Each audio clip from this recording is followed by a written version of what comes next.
விண்ணதிர்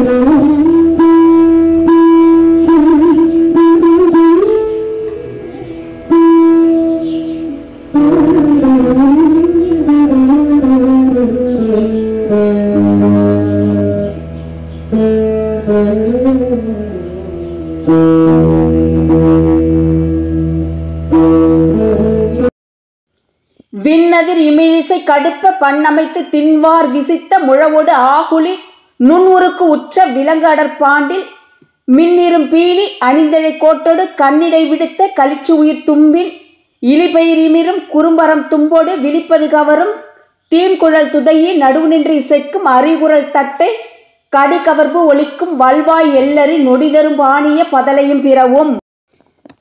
அனைவருக்கும் உயராய்வு வேல் அலைவரிசையின் அன்பு வணக்கம். ஆகுலி இடக்கை இளைய முடுக்கை ஏழில் கத்திரிகை கண்டை கரதாளம் கல்லழகு கல்லவடம் கவிழ் கழல் காலம் கிணை கிளை கிண்ணாரம் குடமுழா குழல் கையலகு கொக்கரை கொடுகட்டி கொட்டு கொம்பு சங்கு சச்சரி சலஞ்சலம் சல்லரி சிலம்பு தகுனிச்சம் தக்கை தடாரி தட்டழி தத்தலகம் தண்டு தன்னுமை தமருகம் துந்துபி துடி தூரியம் திமிலை தொண்டகம் நரல் சுரி சங்கு படகம் படுதம் பணிலம் பம்பை பல்லியம் பரண்டை பறை பாணி பாண்டில் பிடவம் பேரிகை மத்தளம் மணி மருவம் முரசு முரவம் முருகியம் முருடு முழவு மொந்தை யாழ் வட்டனை வீணை வீலை வெங்குரல். இசை கருவிகளை இருவகையாக பார்க்கலாம். பன்னிசை கருவிகள், தாளக்கருவிகள். இசைக்கு உரிய ஓசைகள் 5 பொருள்களில் உண்டாகிறது. தோல் கருவி, துளைக்கருவி, நரம்பு கருவி, கஞ்சக்கருவி, மிடரு. இக்கருவிகளாலேயே இசைகள் உண்டாகின்றன. தமிழர்கள் பயன்படுத்திய இசைக்கருவிகளை மாணவர்களுக்கு அறிமுகப்படுத்துவதற்கே இவ்வரங்கமாகும். இவ்வரங்கத்திலே ஜெயலலிதா கவின்கலை பல்கலைக்கழகத்தின் முனைவர் பட்ட ஆய்வாளர் சா. சுவாமிநாதன் அவர்கள் தஞ்சையின் வீணைகள் என்ற தலைப்பில் வீணையின் இசையோடு நம்மிடையே வலம் வருகிறார். அவருக்கு நம் அரங்கத்தின் சார்பிலே நன்றி கலந்த வணக்கத்தை தெரிவித்துக் கொள்வோம். அடுத்து தஞ்சாவூர் தமிழ் பல்கலைக்கழகத்தின் அறிவியல் தமிழ் மற்றும் தமிழ் வளர்ச்சித்துறை இணை பேராசிரியர் இரா. இந்து அவர்கள் இலக்கியங்களில் இசைக்கருவிகள் என்ற தலைப்பிலே நம்மிடையே உரையாற்றுகிறார்.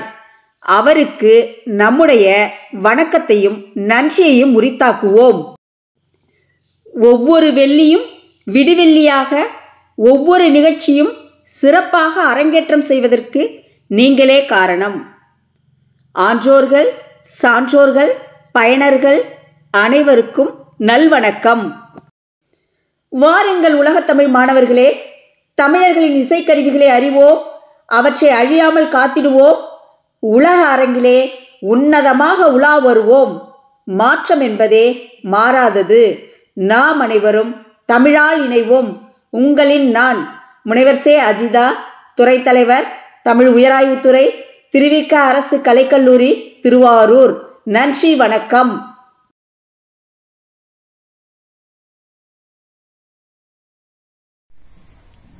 அனைவருக்கும் வணக்கம். இசை என்ற உயிருக்கு உடல் போன்றது இசைக்கருவிகள். இசையையும் இசைக்கருவிகளையும் பிரிக்கவியலாது. தமிழர்கள் இசைக்கருவிகளை மீட்டி இன்னிசையால் இறைவனை வழிபட்டனர். பழந்தமிழ் இசைவாணர்கள் சிறந்த இசைக்கருவிகளை உருவாக்கி கான இன்பத்தை மக்களுக்கு வாரி வழங்கினர். அக்கால கோயில்களிலும் அரண்மனைகளிலும் அந்தப்புறங்களிலும் கூத்து மேடைகளிலும் திருவிழா கூட்டங்களிலும் இசைக்கருவிகள் முழங்கின. சோழகால தமிழர் பயன்படுத்திய இசைக்கருவிகள் அவர்கள் உருவாக்கிய சிற்பங்களும் ஓவியங்களும் காண கிடைக்கின்றன. தம் கால இசைக்கருவிகளை பின்வரும் தலைமுறையினர் அறிய வேண்டும் என்பதற்காக அவற்றை உருவங்களாக உருவாக்கிய நம் முன்னோர்கள் போற்றுதலுக்கு உரியவர்கள். தமிழர்கள் நுண்கலை வித்தகர்கள் என்பதற்கு அவர்கள் உருவாக்கி அளித்த இசைக்கருவிகளே சாலச் சிறந்த சான்றுகளாகும். சங்க காலத்தில் ஆண்கள் பெண்கள் மட்டுமல்லாது பாணர் பாடினியர் விரலியர் போன்றோர் பண்ணும் தாளமும் கூடிய இசைப்பாடல்களை பண்ணிசை கருவிகளும் தாள இசை கருவிகளின் துணையோடு சிறப்பாக பாடியுள்ளனர். 10 பாட்டு மற்றும் 8 தொகை நூல்கள், குறிப்பாக ஆற்றுப்படை நூல்கள் அக்கால தமிழர் தம் இசை திறனை எடுத்தியம்புகின்றன. யாழ், கிண்ணம், குழல், சங்கு, தூம்பு, வயிர், தன்னுமை, முழவு, முரசு, பறை, கிணை, துடி, தாடாரி, பாண்டில் மற்றும் இன்னியம் முதலான இசைக்கருவிகள் இருந்துள்ளன. இசையை தொழிலாக கொண்ட மக்கள் உபயோகப்படுத்தும் இசைக்கருவிக்கு பறை என்றும், இன்பமான பொழுதுபோக்கிற்கு மக்கள் பயன்படுத்தும் இசைக்கருவி யாழ் என்றும் தொல்காப்பியத்தில் 2 வகை இசைக்கருவிகளை பற்றி குறிப்பிடுகின்றார் தொல்காப்பியர். குழலினிது யாழினிது என்பர் தம் மழலை சொல் கேளாதோர். ஐயன் வள்ளுவன் குழந்தைகளின் மழலை சொல்லை குழலோடும் யாழோடும் ஒப்பிடுகின்றார். இந்த அருமையான நிகழ்ச்சியை ஏற்பாடு செய்திருக்கும் திரு வி.க. அரசு கலைக்கல்லூரி தமிழ் உயர் ஆய்வுத்துறை தலைவர் முனைவர் அஜிதா அவர்கள் மற்றும் வேளாண் கட்டளையின் சார்பில் அனைவரையும் இந்த நிகழ்ச்சிக்கு வருக வருக என வரவேற்கிறோம். வாருங்கள் உறவுகளே, காணொளிக்குள் செல்வோம். நன்றி, வணக்கம். தஞ்சாவூர் கலைத்தட்டை போலவே தஞ்சாவூரின் தனி சிறப்புகளுள் ஒன்றான தஞ்சாவூர் வீணை பற்றி தஞ்சையின் வீணை என்ற தலைப்பில் உரையாற்றி வீணை வாசித்து மகிழ்விக்க இருப்பவர் எஸ். சுவாமிநாதன். இவர் டாக்டர் ஜே. ஜெயலலிதா இசை மற்றும் கவின்கலை பல்கலைக்கழகத்தில் முனைவர் பட்டம் மேற்கொண்டு வருகிறார். சங்கீத மும்மூர்த்திகளில் ஒருவரான தியாகராஜ சுவாமிகள் வாழ்ந்த திருவையாற்றில் இயங்கி வரும் அரசு இசைக்கல்லூரியில் இளங்கலை மற்றும் முதுகலை இசை பயின்றவர். தமிழ் பல்கலைக்கழகத்தில் இசை ஆசிரியருக்கான பயிற்சி மற்றும் ஆய்வியல் இளைஞர் பட்டத்தினை நிறைவு செய்துள்ளார். 2 ஆண்டுகள் திருவையாறு அரசு இசைக்கல்லூரியில் உதவி பேராசிரியராக பணியாற்றியுள்ளார். ஸ்ரீ காஞ்சி காமகோடி பீடத்தின் ஆஸ்தான வித்துவான் மற்றும் இறை இசை செல்வர் என்ற விருதுகளை பெற்றுள்ளார். வாருங்கள், வீணையின் இனிய இசையுடன் தஞ்சாவூர் வீணை பற்றிய சிறப்பான தகவல்களை தெரிந்து கொள்வோம்.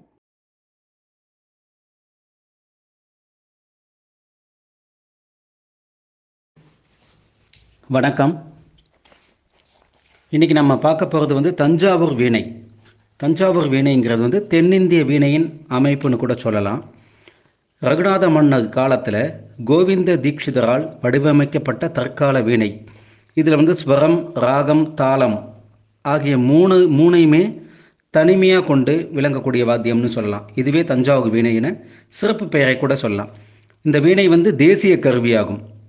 இந்த வீணையில் என்னென்ன பாகங்கள் கொண்டு அமைச்சிருக்காங்கன்னா, குடம், போர்வை, ஆணி, நாகபாசம், குதிரை, பக்கக்குதிரை, நாதத்துளை, தண்டி, தந்த அலங்காரம், மெழுகு சட்டம், மெட்டு, மேறு, மாடம், பிரடைகள், சுரக்காய், கழுத்து பகுதி, யாழிமுகம், குப்பி, பிரதான தந்திகள், சிறு தாளத்தந்திகள், லங்கர், சுருள் கம்பி, இதையெல்லாம் பயன்படுத்தி ஒரு வீணையை நம்ம செய்கிறோம். இது மனித உடம்போட அடிப்படையாக கூட நம்ம பயன்படுத்துகிறோம். இந்த வீணை 4 இடங்களில் செய்யப்படுறாங்க. ஒன்று தஞ்சாவூர், இன்னொன்று ஆந்திராவில் உள்ள பொப்பிலி, திருவனந்தபுரம், இன்னொன்று மைசூர் வீணை. இதில் ரொம்ப ஃபேமஸ், அதாவது பிரசித்தி பெற்றது தஞ்சாவூர் வீணை தான். இதில் தான் அழகாக வடிவமைக்கக்கூடியது சரஸ்வதி வீணை அப்படின்னு சொல்லலாம். இந்த வீணை இப்போ பலாமரத்தில் தான் செஞ்சுட்டு இருக்காங்க. இதில் அனைத்து ராகங்களையும், ஜனக ராகம், ஜன்னிய ராகம், அத்தனை ராகங்களையும் பயன்படுத்தி இந்த வீணையில் நம்ம வாசிக்கலாம். அந்த வீணை தான் நம்ம தஞ்சாவூர் வீணை.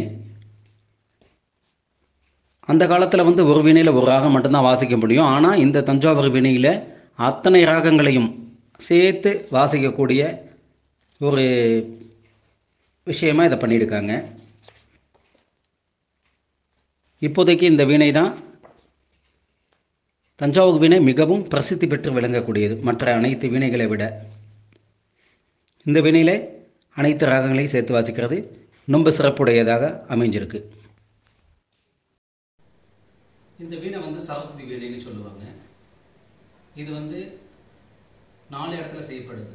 திருவனந்தபுரம், தஞ்சாவூர், ஆந்திராவில் பொப்பிலின்னு ஒரு இடம், மைசூர், 4 இடத்துலையும் செய்வாங்க. இதில் கலைநயத்தோடு அழகாக காணப்படக்கூடியது தஞ்சாவூர் வீணை தான். யாழிலிருந்து எல்லா அமைப்புமே கலைநயமாக, இது மான் கொம்பு வீணை, இதெல்லாம் மான் கொம்பால் தைக்கப்பட்டது. இதை தஞ்சையை ஆண்ட ரகுநாத மன்னர் காலத்தில் கோவிந்த தீட்சிதரால் இந்த மெட்டுக்கள் இந்த மெட்டுக்களை வச்சு கண்டுபிடிக்கப்பட்ட வீணை இது.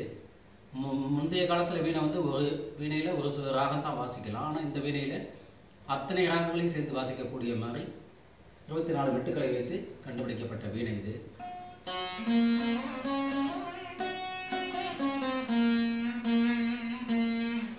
அமிர்தவர்ஷினி,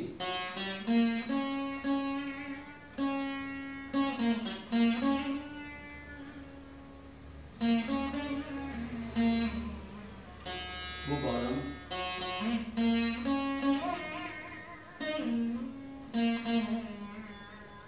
மோகனம், இது மாதிரி அனைத்து ராகங்களையும் நம்ம இதில் வாசிக்கலாம். இது கண்டுபிடிக்கப்பட்டது ரகுநாத நாயகர் காலத்தில் தஞ்சாவூர் தான் இதுக்கு முதல்ல கண்டுபிடிச்சாங்க.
உலகத் தமிழ் மாணவர்களுக்கும் தமிழ் உள்ளங்கள் அனைவருக்கும் அன்பு வணக்கங்கள்.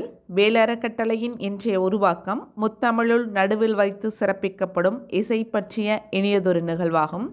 தமிழோடு இணைந்திருப்பது இசை, பண் சுமந்த பாடல்களை கொண்டது தமிழ்மொழி. இசையுடன் கூடிய பாடலை பொலிவுபெற செய்வது இசைக்கருவிகள். இசை ஒளியின் நுட்பங்களையும் இனிமையையும் உணர்வதற்கு பெரிதும் துணை புரிபவை இசைக்கருவிகள். இத்தகைய சிறப்பிற்குரிய இசைக்கருவிகள் பற்றி இலக்கியத்தில் இசைக்கருவிகள் என்ற தலைப்பில் நமக்காக கருத்துக்களை வழங்க இருப்பவர்கள் தமிழ் பல்கலைக்கழக பேராசிரியர் முனைவர் இந்து. தமது 24 ஆண்டுகால பணி அனுபவத்தில் அறிவியல் தமிழ் புலத்தில் சிறப்பாக இயங்கி வருபவர்கள். தமிழகம் மட்டுமல்லாமல் மலேசியா, இலங்கை போன்ற நாடுகளிலும் தமிழ் மனம் பரப்பி வருபவர். 19 நூல்கள் மற்றும் 90க்கும் மேற்பட்ட ஆய்வுக் கட்டுரைகளை வெளியிட்டுள்ளார்கள். தம் சீரிய பணிக்காக களங்கமில்லா பணி விருதை பெற்றுள்ளார்கள். வாருங்கள், பேராசிரியரின் வாயிலாக தமிழ் இலக்கியங்களில் இசைக்கருவிகள் பற்றி அறிந்து கொள்வோம்.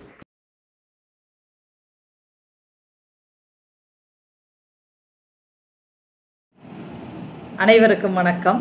உயராய்வு மற்றும் வேல் யூடியூப் காணொலி நிகழ்ச்சியில் எனக்கு உரையாற்ற வாய்ப்பளித்தமைக்கு இந்த சேனலின் நிறுவனர் பார்ப்போற்றும் புதுமை பெண் பேராசிரியர் அஜிதா அம்மையார் அவர்களுக்கு முதற்கண் என் நன்றிகளை தெரிவித்துக் கொள்கிறேன்.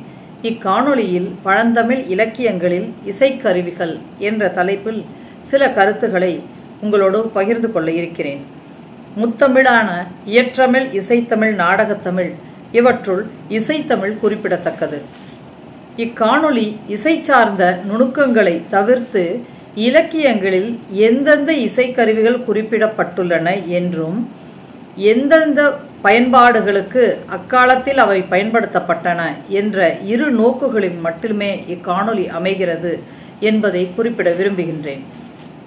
இசையை பற்றி பேராசிரியர் சாவே சுப்பிரமணியன் அவர்கள் இனிய ஒளிகள் செவி வழி புகுந்து இதய நாடிகளை தடவி உயிரினங்களை இசையவும் பொருந்தவும் வைக்கின்ற பொழுது அவை இசை என்ற பெயரை பெறுகின்றன என்று அழகாகவும் செறிவாகவும் கூறியுள்ளார். இறைவனை இசைமயமாக கண்ட தமிழர் இசையுடனே வணங்கினர்.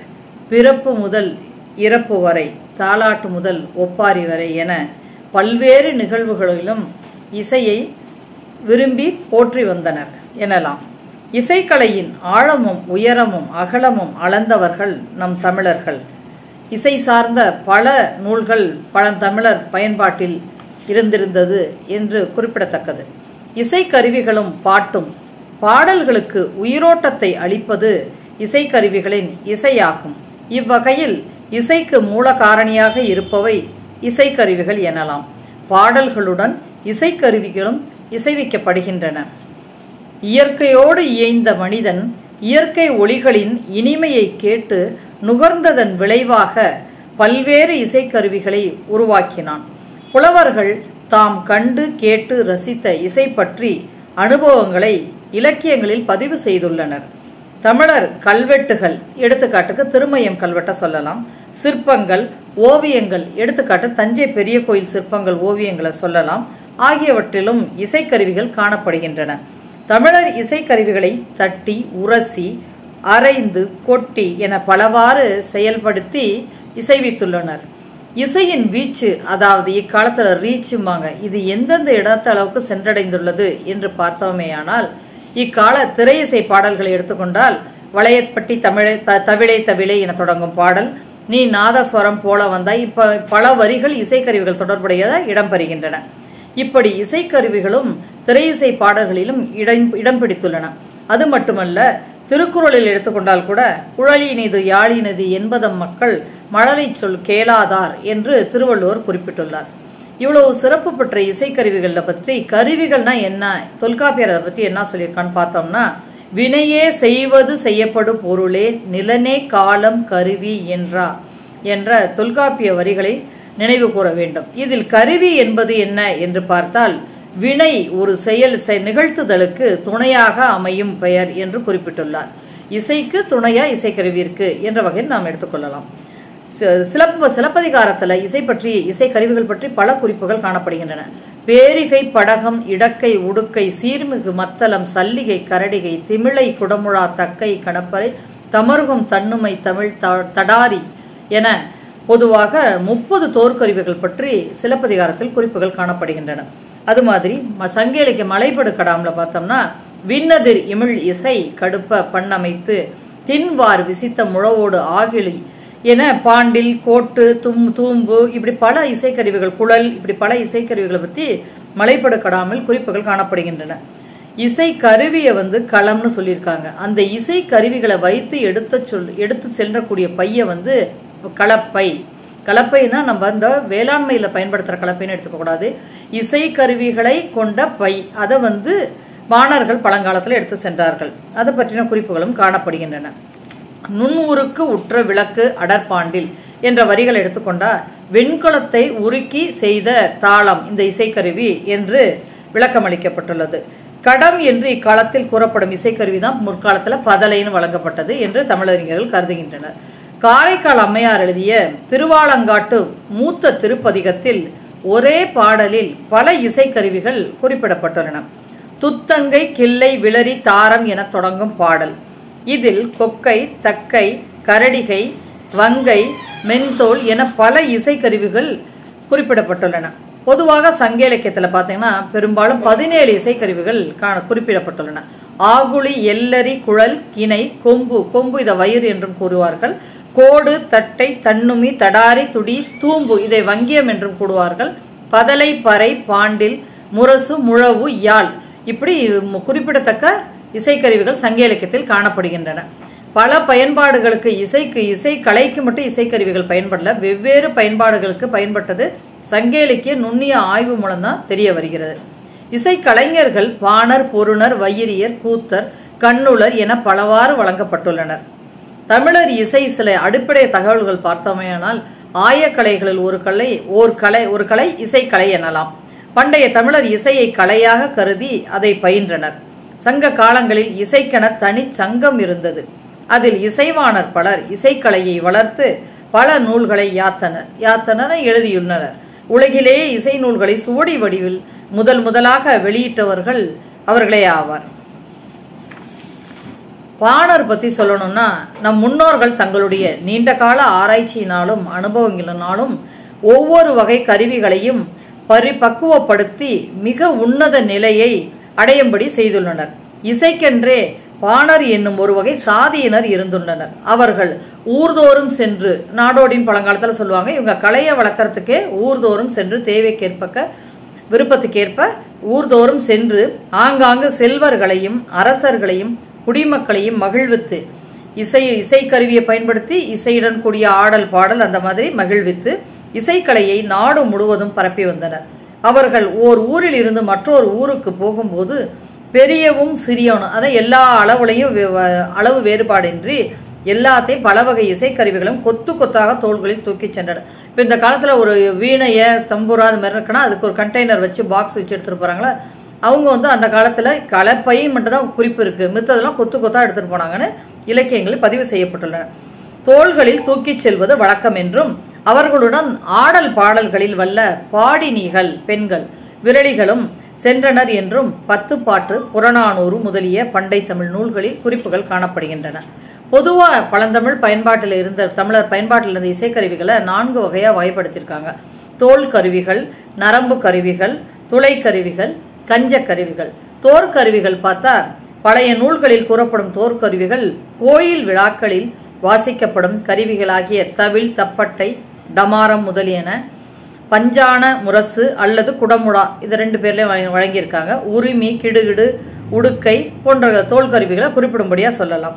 நரம்பு கருவிகள்னா கையால் இயக்கப்படும் நரம்புகளை உடையவை.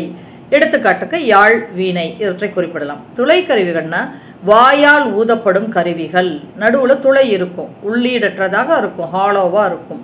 அதுல வாய் வச்சு ஊதி இயக்கிக்கிட்டாங்க, செயல்படுத்திக்கிட்டாங்க. கஞ்ச கருவிகள், கஞ்சம் என்றால் வெண்கலம். எடுத்துக்காட்டு சப்பலாக்கட்டை அப்படிங்கிறது குறிப்பிட்டிருக்காங்க.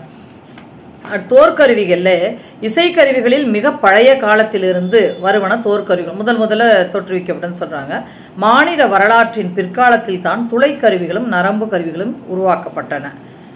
தோல் கருவிகளை பத்தி எப்படி இயக்குறாங்கன்னா கையால் முழங்கப்படுவை, எடுத்துக்காட்டு மிருதங்கம். குச்சிகளை கொண்டு ஒலிக்கப்படுவை, எடுத்துக்காட்டு டமாரம். கையாலும் குச்சியாலும் அடிக்கப்படவை, எடுத்துக்காட்டு தவில். அசைந்தால் தாமே முழங்குபவை உடுக்கை. அந்த இசைக்கருவியை அசைக்கிறதுனால அது ஒரு ஒளியை வெளிப்படுத்தும்.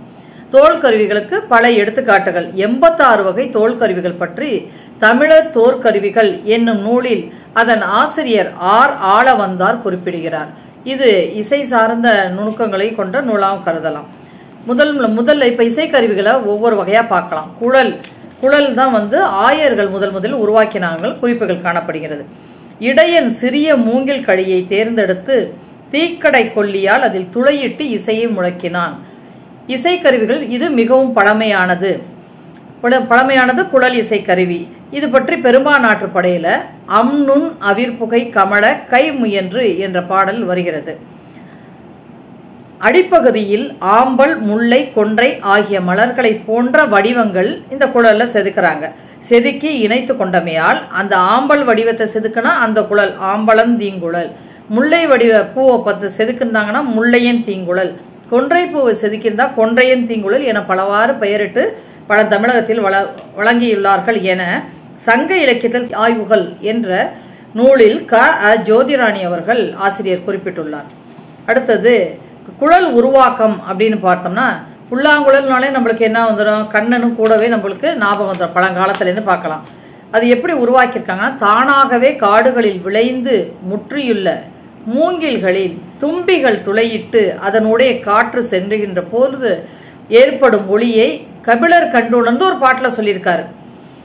சில இசைக்கருவிகள் சொல்லியிருக்காங்க, சில இது எப்படி உருவாக்கப்பட்டதுன்னு சொல்லியிருக்காங்க, சில இதில் ஒளி எப்படி வந்திருக்குன்னு சொல்லியிருக்காங்க, சில இதில் இசை கலை தொடர்பு இல்லாமல் வேற பயன்பாடுகளுக்கு எப்படிலாம் இசைக்கருவிகள் பயன்படுத்தப்பட்டு இருக்குது அந்த காலத்தில் அப்படின்னு பல்வேறு இசை நுணுக்கமான செய்திகள் சங்க காலத்தில் காணப்படுகின்றன.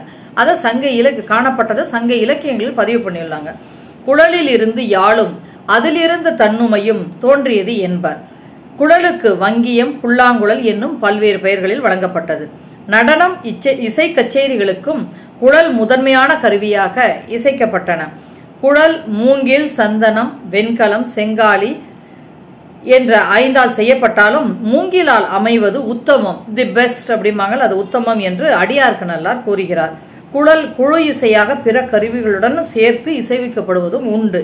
குழலிலிருந்து யாழ், யாழிலிருந்து தன்னுமைங்கிறத குறிப்பை முக்கியமாக நம்ம கருதணும். இதனுடைய ஓசை வெளியில வர்றது எப்படின்னா, இப்போ வீணைக்குன்னா ஒரு இனிய ஓசை இருக்கு. இப்போ ட்ரம்ஸ் அடிக்கிறாங்க இந்த காலத்துல உற்சாகம். இப்போ திரைப்படத்தில் பார்த்தோன்னா தலைவன் தலைவி இந்த மரங்களுக்கிடையே ஓடும்போது ஒரு உற்சாகத்தை ஊட்டுறதுக்கு அதுக்கு ஒரு மெல்லிய ஓசை வரும், அப்படியே மெதுவாக உற்சாகம் ஊட்டுற மாதிரி இருக்கும். அது மாதிரி இந்த குழல் இசை கருவியை மீட்டுவதால் உண்டாகும் ஒளி அழுகுரலுக்கு அழுகுற மாதிரி இருக்கும் அப்படிங்கிற மாதிரி பழந்தமிழ் இலக்கியத்தில் குறிப்பு காணப்படுகிறது. புறநானூற்றில் இதை பற்றி குறிப்பிட்டிருக்காங்க. ஆயர்கள் ஆணிரைகளை மேய்க்கும் பொழுது குழலை பயன்படுத்தினர் என்ற நிலையில் இதை கலைங்கிற நிலையில் மட்டும் இல்லாமல் வேற பயன்பாடுகள்னு பார்த்தோம்னா, ஆணிரைகளை ஒன்று சேர்க்கறதுக்கு ஊதுனாங்கன்னா ஆயர் ஊதுனா ஒரு இடத்துல ஆணிரைகளை ஒன்று சேர்ந்துக்க அசம்பிள் பண்றதுக்குன்னு சொல்லலாம். இந்த தொழிலுக்கு துணையாகவும் இசைக்கருவியை பயன்படுத்தியுள்ளனர். மேலும் பிற பயன்பாடுகள் பார்த்தா, நீர் பருக செல்லும் ஆணிரைகளை அழைக்கவும் அகநானூற்றில் குறிப்பிருக்கு, ஓரிடத்தில் சேர்க்கவும் அதுவும் அகநானூற்றில் குறிப்பிருக்கு. இது மாதிரி பல்வேறு பயன்பாடுகளுக்காக குழலை பயன்படுத்தியிருக்காங்க. இது குறித்து ஒரு படம் பார்த்தோன்னா அந்த குழல் ஊதும் கண்ணன் படம். அடுத்ததாக யாழ் பற்றி பார்ப்போம். யாழ் உருவாக்கம் எப்படின்னு பார்த்தோம்னா, குமிழங்கொம்பும் மரல் நாரும் கொண்டு ஆடு மேய்க்கும் இடையன் யாழ் வில்யாழ் செய்து இசைத்து மகிழ்ந்தான் என்ற குறிப்பு பெரும்பாநாட்டு படையில் குறிப்பிடப்பட்டுள்ளது. யாழ் என்றால் கட்டு என்றும் கட்டப்பட்டது என்றும், யாத்தல் கட்டுதல் தொடுத்தல் என்ற பொருளிலும் வழங்கப்பட்டுள்ளது இந்த இசைக்கருவி. இந்த இசைக்கருவி பற்றி பல குறிப்புகள் பல்வேறு இலக்கியங்களில் காணப்படுகிறது. கருவி வகைகளுள் காலத்தால் முதன்மையானது வில் யாழ் என்பர். மனிதன் வேட்டைக்கு பயன்படுத்துகிற வில்லில் இருந்து எழும் ஒளியினை நான் அல்லது நரம்பினை தெரித்து இசைப்பது வடமொழியாளர் ஜியா என்பர். ஜியா என்பது மருவி யாஜி என்றாகி பின் யாழ் எனப்பட்டது என்று தமிழறிஞர்கள் கருதுகின்றனர். இறுதியில் நரம்பையுடைய இக்கருவிக்கு பெயராயிற்று என்பர் இசை பேராசிரியர் சாம்பமூர்த்தி ஐயா அவர்கள். யாழ் என்றால் கட்டப்பட்டதுன்னு பார்த்தோம். யாத்தல் என்றால் கட்டுதல். யாப்பு யானை தந்தத்தால் நுண்பலகைகளால் செய்யப்பட்டு யாழ் பத்தரின் குறுக்கே வலிவு பெற ஒட்டப்பட்டது. அதை எப்படி செஞ்சிருக்காங்கிறத குறிப்பு காணப்படுகிறது. இவ்வாறாக கட்டப்பட்டது என்பதற்கு பல்வேறு பொருளை பெறலாம். இது பற்றி பெரும்பானாற்று படையில குறிப்பு காணப்படுகிறது. யாழ்ல பல உறுப்புகள் அங்க ஆர்கன்ஸ் இருக்கு. என்னென்னு பார்த்தோம்னா பத்தல் பார்ட்ஸ், பத்தல், போர்வை, யாப்பு, வருவாய், நுண்துளை, ஆணி, கவைக்கடை, உந்தி, ஒற்றுறுப்பு, வனர், இப்படி பல்வேறு உறுப்புகள். மாடகம், பன்மொழி நரப்பு, கோடு, திவவு, புரிநரப்பு, கோல், தந்திரிகரம், தகைப்பு, இப்படிப்பட்டு பல்வேறு உறுப்புகள் யாழ் கருவியில இருக்குன்னு பாணர் கைவழி எனப்படும் யாழ் நூல் என்ற நூல்ல அதன் ஆசிரியர் ஆசு வரகுணன் ஐயா அவர்கள் குறிப்பிட்டுள்ளார்கள். யாழ் கருவிகள் வகைப்பாடு பார்த்தோம்னா பழந்தமிழர் பல்வேறு வகை யாழ் கருவிகளை இசைவித்துள்ளனர். அவற்றில் வடிவத்தால் பெயர் பெற்றவை வில் யாழ், சீரியாழ், பேரியாழ் என்பன. வில் வடிவத்தில் இருக்கும் யாழ் வில் யாழ் எனப்பட்டது. சிறிய உருவத்தில் இருக்கும் யாழ் சீரியாழ் எனப்பட்டது. பெரிய உருவத்தில் இருக்கும் யாழ் பேரியாழ் எனப்பட்டது. நிலப்பெயரால் பெயர் பெற்றவை குறிஞ்சியாழ், முல்லையாழ், மருதையாழ், பாலையாழ் ஆகியவை என்று குறிப்பிடலாம். யானையை கட்டுப்படுத்த யாழ் பயன்படுத்திருக்கான். இது வித்தியாசமான பயன்பாடா இருக்கு. சரியான பாதையில் செல்லாத ஆண் யானையை மென்மையான யாழ் ஓசையால் கட்டுப்படுத்தியதை கலித்தொகை கூறுகிறது.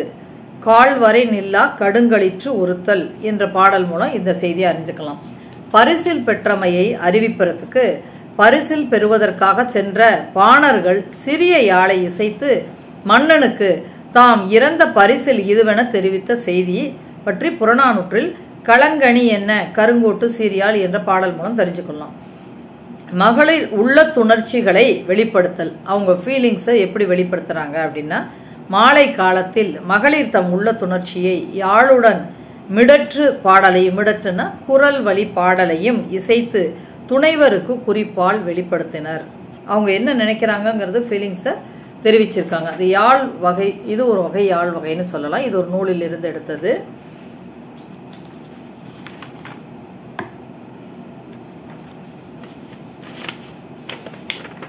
இதெல்லாம் யாழ் கருவி. அடுத்தது முரசு.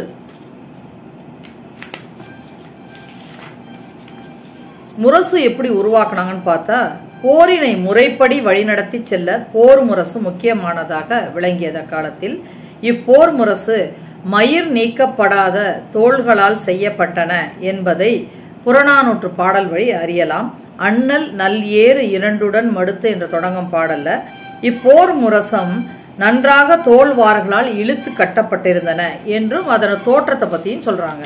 பயன்பாடு, தோற்றம், இப்படி பல்வேறு இசை குறிப்புகள், இசை கருவிகள் பற்றிய குறிப்புகள் சங்க இலக்கியங்கள் காணப்படுகின்றன. திரைப்பொருளை பெறுவதற்கு பயன்படுத்தியிருக்கிறது. பகை நாட்டை சென்று திரைப்பொருளை பெற்றுக் கொள்கின்ற போதும் முரசு அறையப்பட்டது. முரசு அடிக்கிறாங்கன்னு சொல்ல மாட்டாங்க, முரச அறையிறது தான் சொல்லுவாங்க, இயக்கிறத.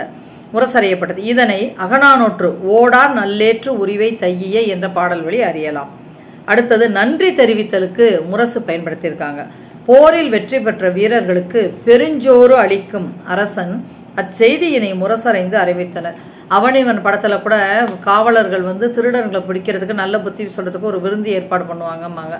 அதுக்கு அனௌன்ஸ் பண்ணிட்டு போவாங்க மைக்கில்.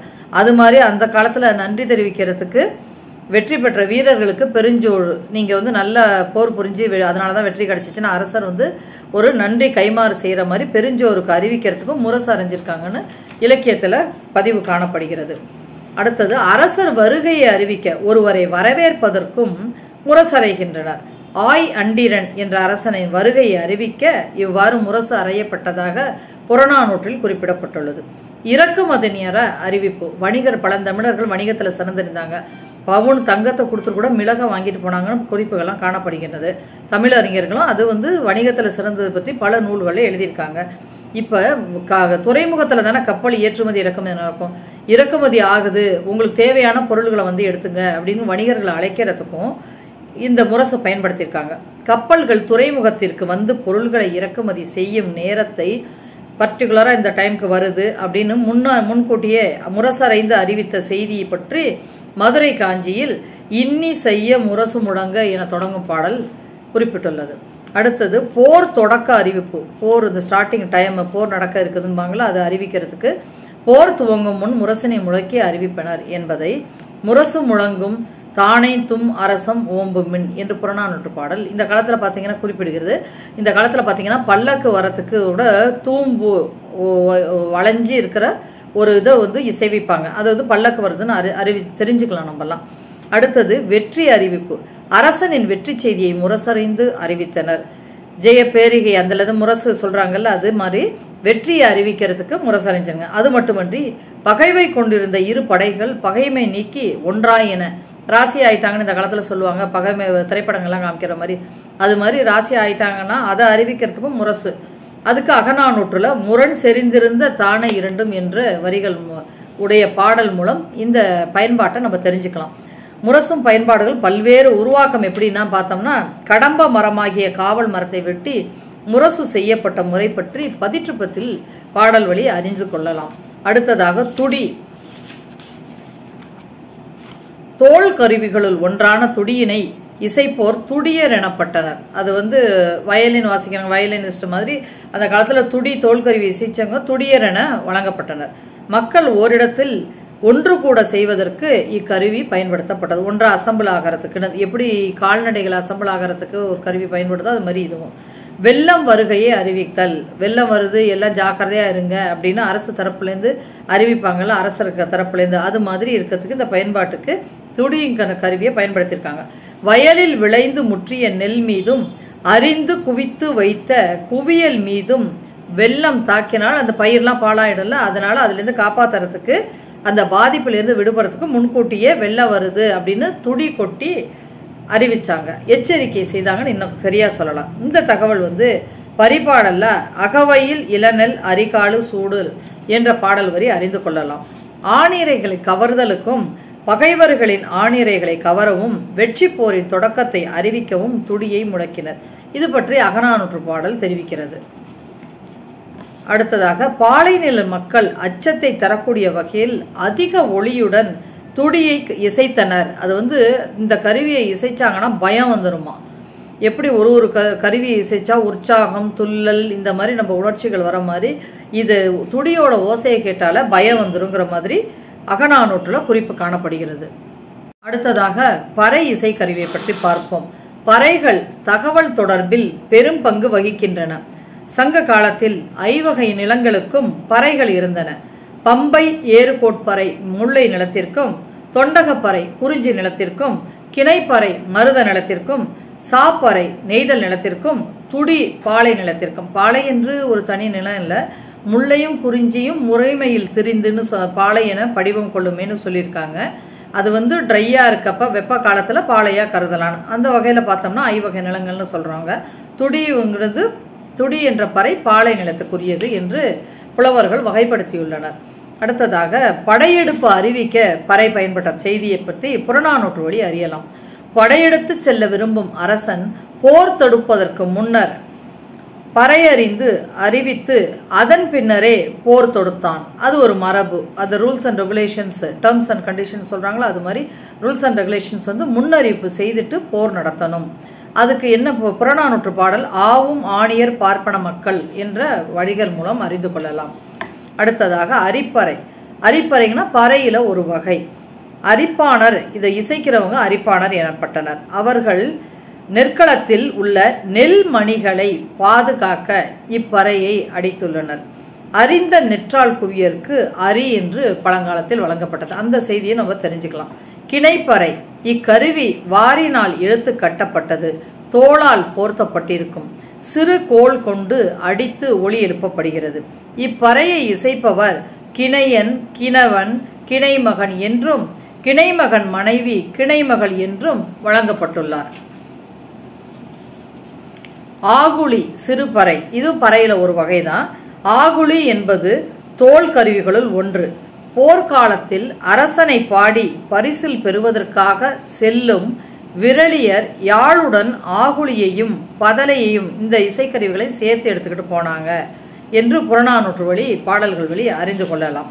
தொண்டகப்பறை.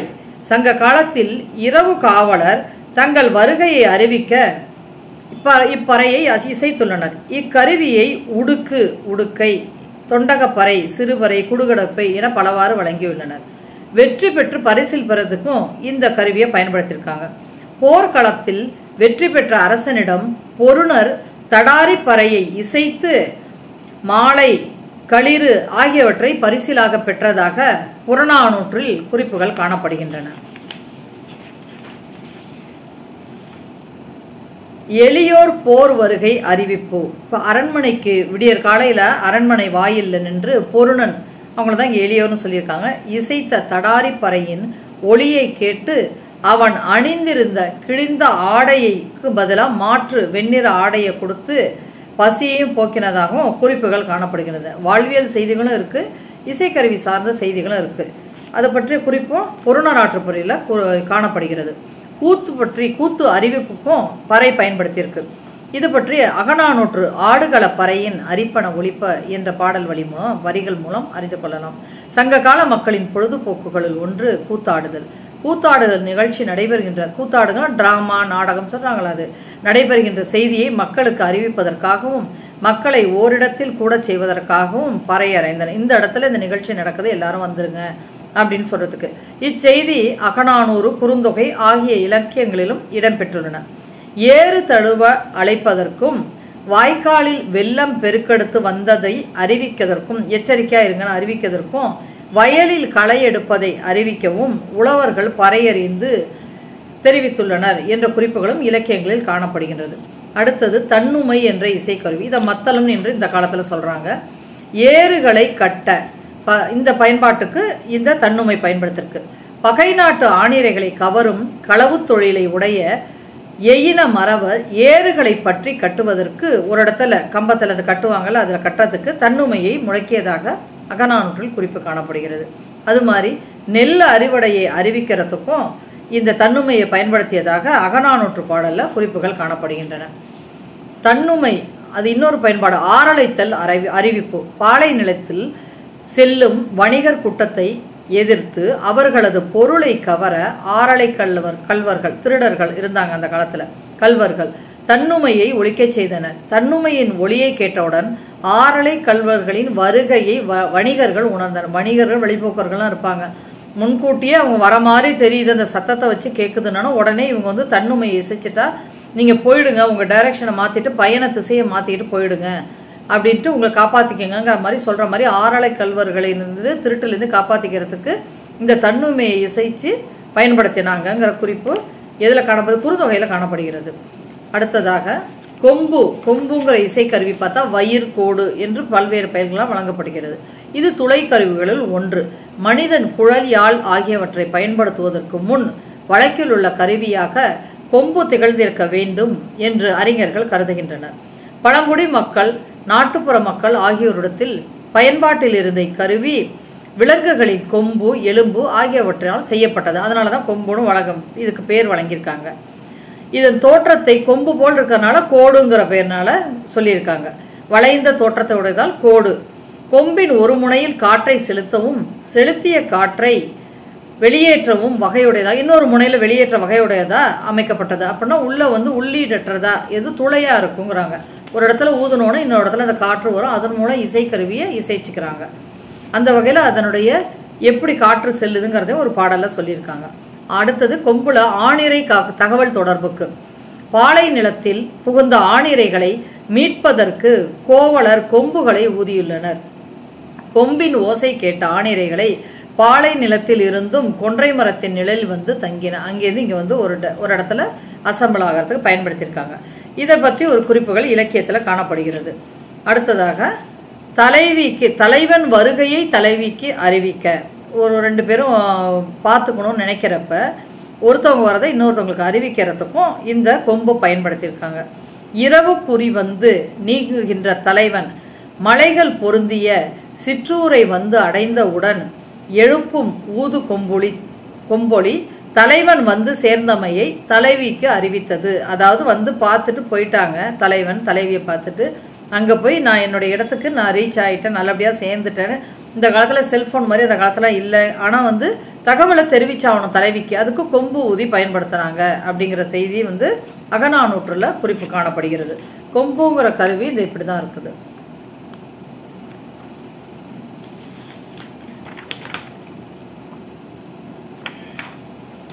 அடுத்தது கரடிகைங்கிற கருவியை பத்தி பார்க்கலாம். கரடிகை இக்கருவின் ஓசை கரடியின் கத்தலை ஒத்தது. எனவேதான் கரடிகை என பெயர் பெற்றது. இக்கருவி பலா மரத்தினால் செய்யப்படுகிறது. இது மரக்கால் என்னும் அளவை கருவி போன்ற அமைப்பை கொண்டது.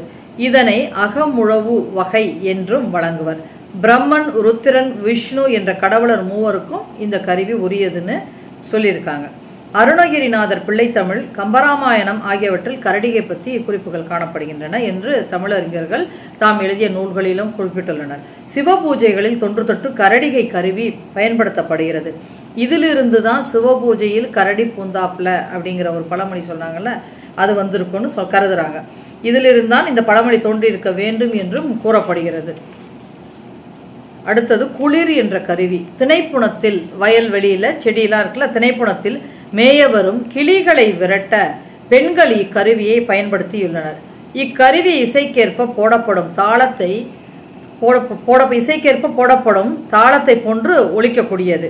குளிர் என்பது மூங்கிலை வீணை போல் தட்டி தெரித்து ஓசை எழுப்பும் கருவியாகும் எனலாம்.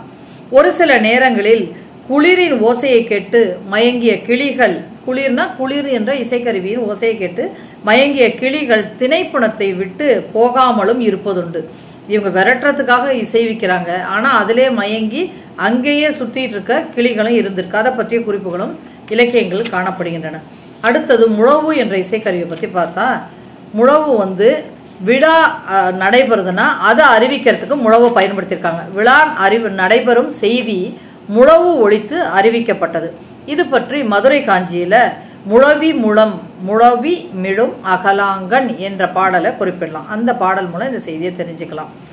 அடுத்ததாக முழவும் தகவல் தொடர்பு கருவியாக பயன்பட்டது பற்றி சங்க இலக்கிய மலைப்படுகடாமில் குறிப்பிடப்பட்டுள்ளது. இக்கருவி கை விரல்களால் தட்டி இசைவிக்கப்பட்டது. சில இது பார்க்கறதுக்கு எப்படி இருக்கும், சிலது எப்படி இசைவிக்கப்படும், சில கருவிகள் எப்படி பயன்படுத்துறது, இப்படி பல்வேறு குறிப்புகள் இசைக்கருவிகள் இசை கலைக்கு பயன்படுதோ இல்லையோ பயன்படுத அதற்கு அப்பாற்பட்டும் பல பயன்பாடுகள் இருக்குங்கிறத சங்க இலக்கியத்தில் படித்தோம்னா நம்ம தெரிஞ்சுக்கலாம்.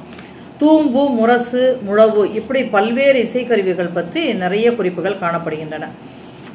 முடிவுரைக்கு முன் பார்க்குறோம்னு ஓசை எழுப்பும் கிளிகடி கருவிகள், இதை பற்றி நிறைய குறிப்புகள். குளிர், தட்டை, தழல், அதாவது திணைப்புணத்தில் பறவைகளை விரட்டுறதுக்கு இந்த மாதிரி கருவிகளை இசைச்சு பெண்கள் விரட்டி இருக்காங்கன்னு பல இலக்கியங்களில் குறிப்புகள் காணப்படுகின்றன.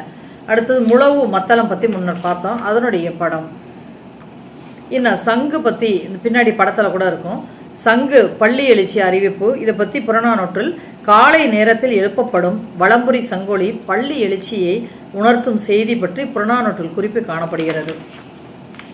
பொதுவான சில செய்திகள் பார்த்தோம்னா, வன்மையான ஒளிகளை தர மயிர் நீக்காத தோள்களும் மென்மையான ஒளிகளை தர மான் தோளும் பழந்தமிழர் பயன்படுத்தியுள்ளனர் என்று இலக்கியங்கள் வரி அறிந்து கொள்ளலாம்.